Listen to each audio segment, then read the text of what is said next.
Meu irmão, minha irmã, com muita alegria, venho até a evangelizar e desde a evangelizar vou até você.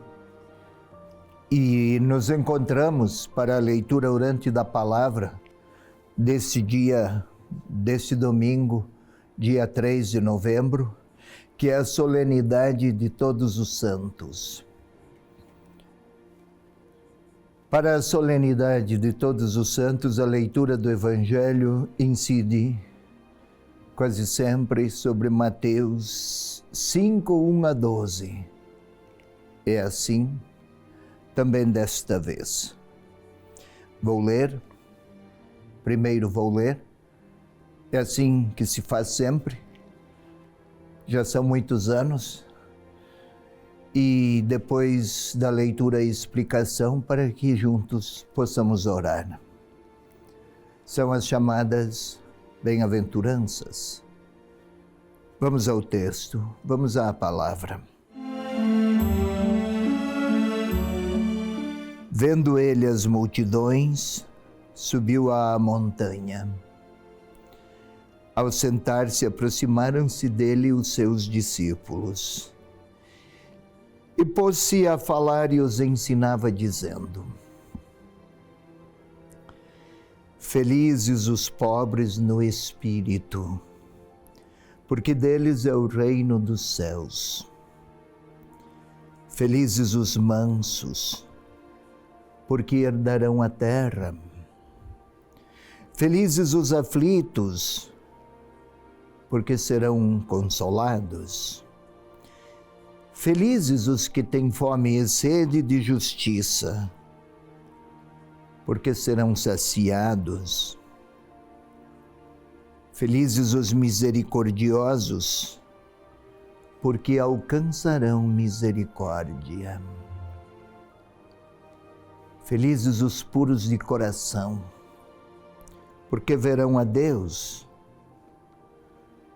Felizes os que promovem a paz, porque serão chamados filhos de Deus. Felizes os que são perseguidos por causa da justiça, porque deles é o reino dos céus. Felizes sois quando vos injuriarem e vos perseguirem, e mentindo disserem todo o mal contra vós por causa de mim. Alegrai-vos e regozijai-vos, porque será grande a vossa recompensa nos céus. Pois foi assim que perseguiram os profetas que vieram antes de vós. Estamos aqui, queridos irmãos e irmãs, ante as bem-aventuranças. Assim chamadas bem-aventuranças, aqui foram traduzidas, em vez de bem-aventurados, felizes. Uma diferença, se existe, é pequena. Mas vamos compreender a partir da data litúrgica que estamos a celebrar. Vamos interpretar a partir da data litúrgica que estamos celebrando, Dia de Todos os Santos. Parece importante termos bem presente quem é a pessoa santa, o santo. Com frequência, na linguagem, aí também a forma mais popular de falar, denominar alguém como santo ou santa, está associada a graus de perfeição, a um nível de virtudes, um nível tal que parece não haver defeitos, ou tropeços ou erros na pessoa santa.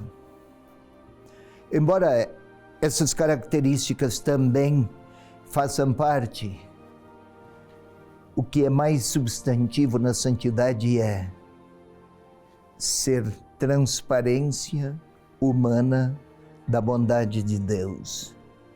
Santo é aquele, é aquela que irradia a bondade que procede de Deus e se deixa inspirar por Deus para relacionar-se com os outros. Vamos lá então.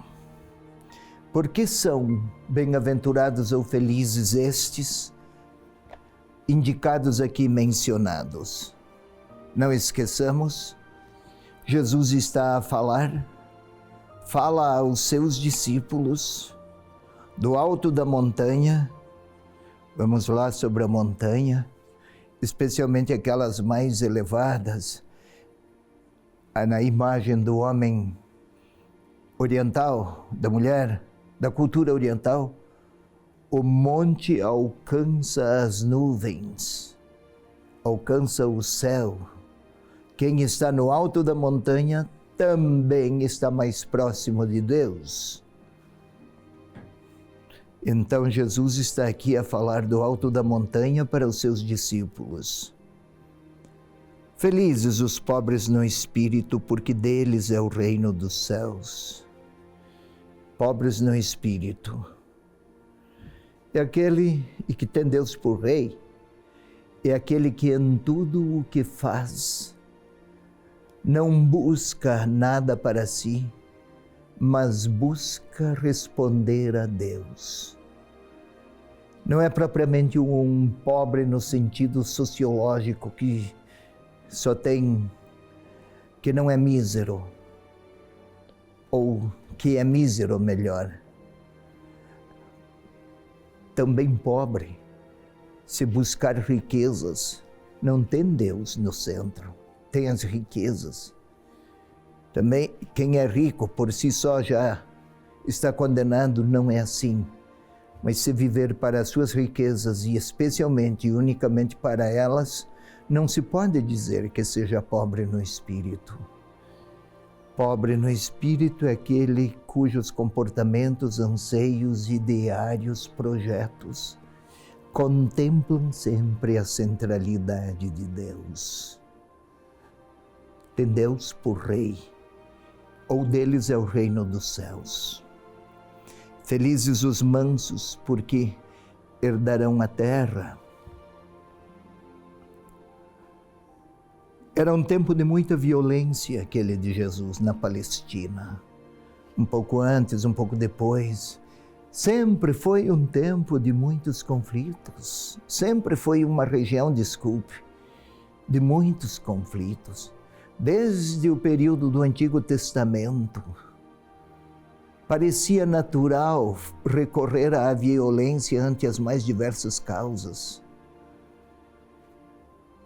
Herdarão a terra, não os que têm violências, que são capazes da violência, mas os que são capazes da mansidão.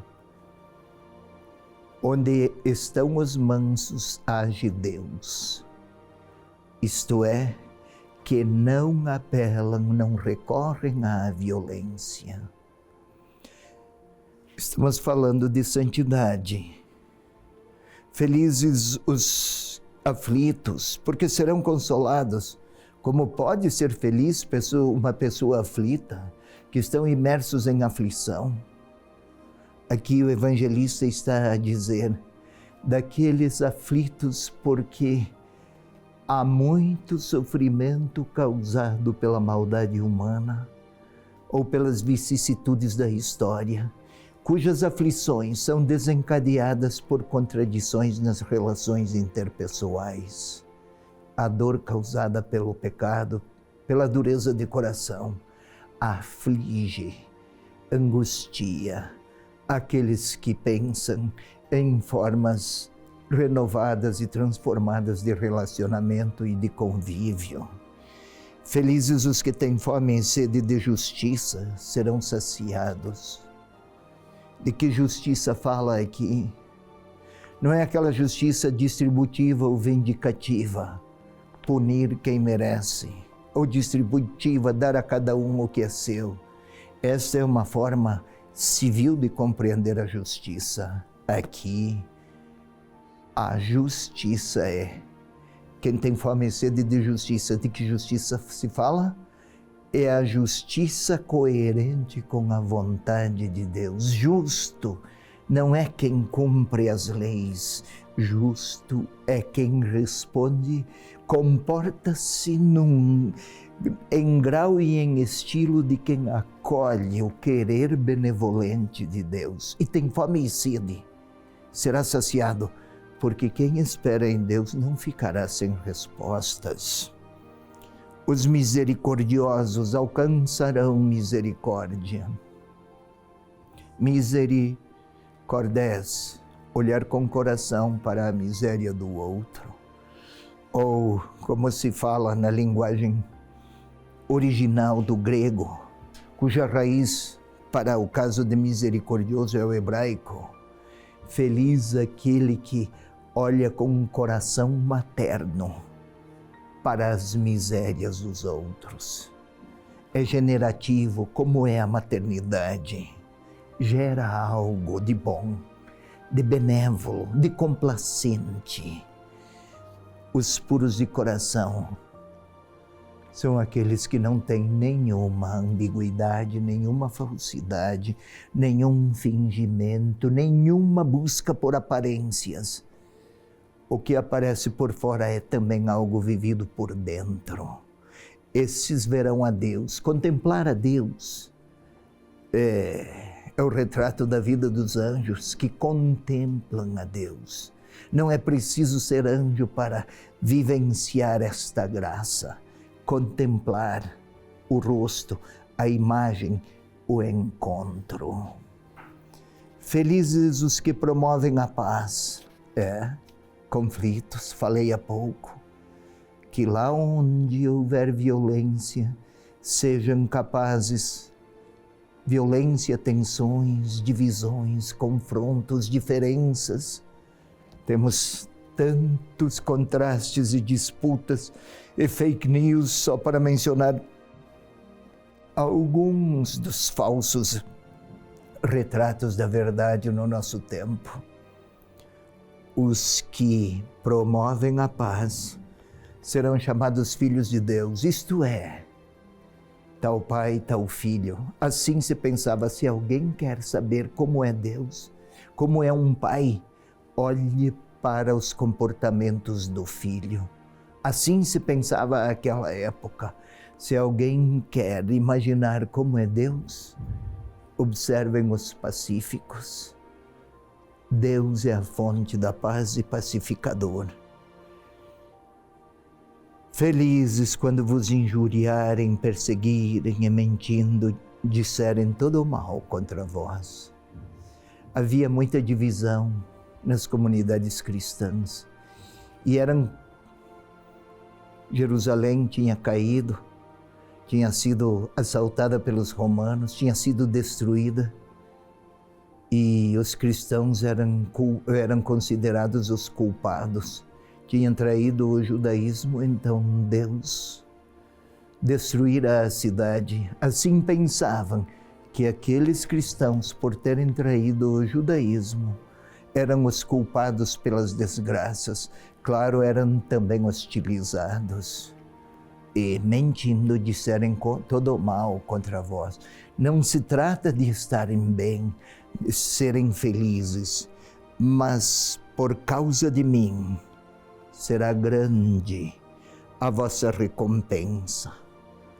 Não se trata de retribuir depois o que forem capazes de suportar depois, de suportar agora. Antes de tudo, é nos céus. Não é apenas lá em cima, para depois. O ambiente dos céus faz parte das relações sadias com Deus já aqui na terra.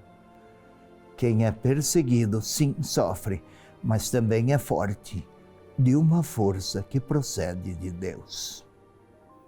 Eis a santidade.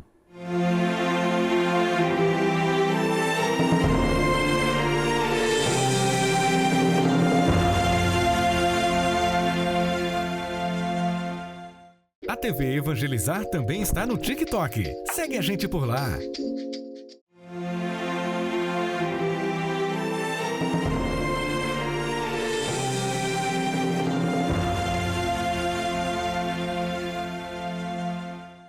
Estamos a celebrar a solenidade de Todos os Santos. Como explicado há pouco,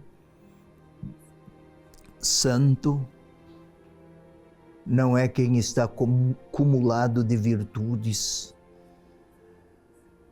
perfeccionistas. Santo não é quem não erra. Santo é quem difunde, irradia a bondade de Deus. Que seja também essa bondade de Deus inspiradora da nossa oração. Agora, queremos orar. Orantes que falam ao Senhor com sua palavra e que ouvem o Senhor mediante a sua palavra. O centro é Ele.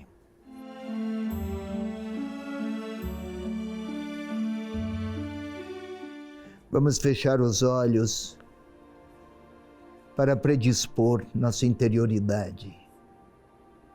Que haja quietude no nosso modo de orar. Para que nossa interioridade seja alimentada como é nosso corpo alimentado.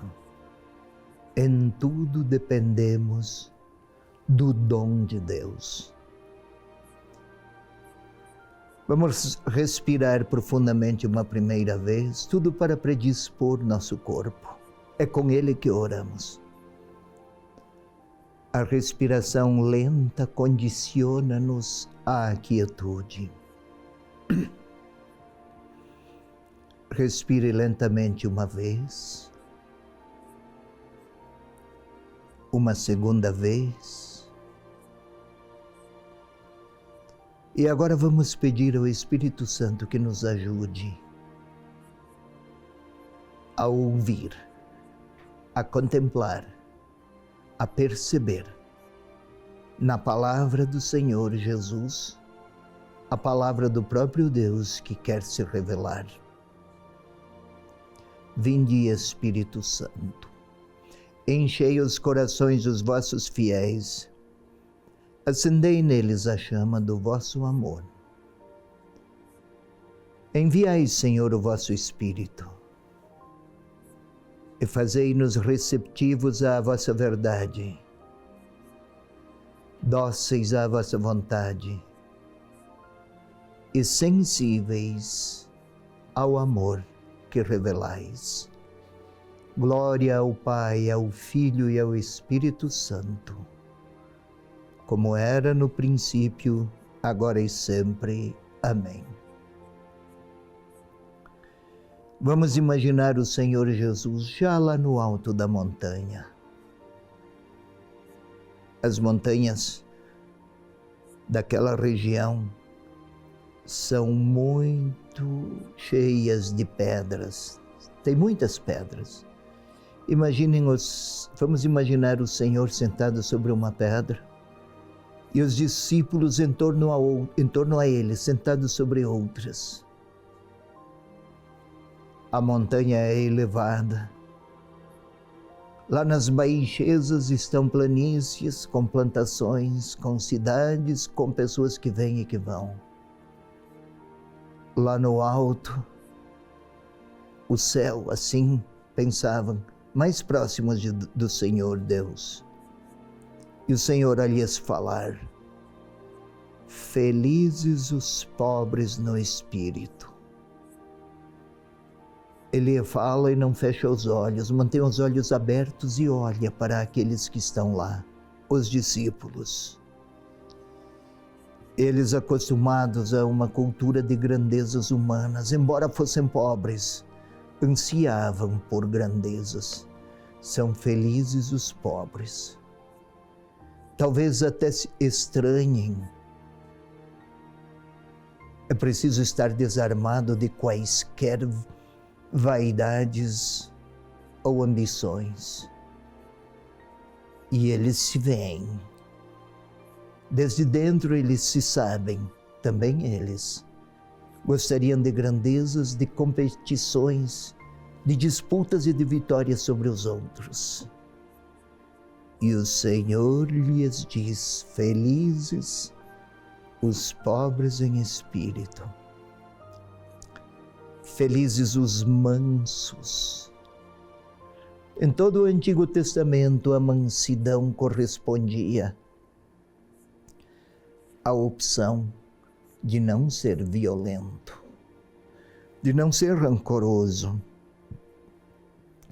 a escolha de não ser amargurado, a escolha de vencer mágoas, até de evitar palavras agressivas, ou malevolências, ou maledicências.